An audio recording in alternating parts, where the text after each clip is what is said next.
Hello everyone, good morning সবাইকে। তো আজকে আবার একটা নতুন ভিডিও নিয়ে চলে এসেছি। Nanoplastia treatment. আমার ক্লায়েন্ট আমার কাছে ডিমান্ড করেছিল যে কোনো একটা ট্রিটমেন্ট করে দিতে হবে, ওর হেয়ার নাকি খুবই ড্যামেজ হয়ে গেছে। আর সত্যিই হেয়ারটা ড্যামেজ হয়ে গিয়েছিল, আর তার সাথে সাথে খুব ফিজি হেয়ার হয়ে গেছিলো, সেটা ও সামলাতে পারছিল না। যেই কারণে আমি ন্যানোপ্লাস্টিয়া ট্রিটমেন্ট সাজেস্ট করেছিলাম। আর যেভাবেই সাজেস্ট করেছি সেভাবেই কিন্তু আমার ক্লায়েন্ট রাজি হয়ে পড়ে আমার কাছে ন্যানোপ্লাস্টিয়া ট্রিটমেন্ট করতে শুরু করে দিয়েছে। তো তোমরা দেখো স্টেপ বাই স্টেপ কীভাবে ন্যানোপ্লাস্টিয়া ট্রিটমেন্ট শুরু করলাম।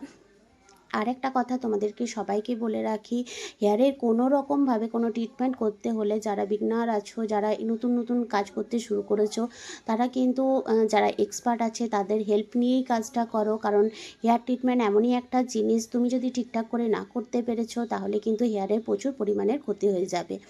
আর এই দেখো আমার এই ট্রিটমেন্ট চলছে। আর এই ট্রিটমেন্ট দেখতে দেখতে কিন্তু তোমরা আরেকটা ট্রিটমেন্টের অফার শুনে নাও, যেটা হচ্ছে রথযাত্রা উপলক্ষে আমি 399 এনি লেন্থের অফার নিয়ে এসেছি। অফারটা শুরু হচ্ছে 25/6/2025 থেকে 4/7/2025। তো তোমরা যারা যারা ভাবছো যে হেয়ার স্পা করবো এনি লেন্থ 399 টাকা, তারা ঝটপট কিন্তু আমাকে বুকিং করো।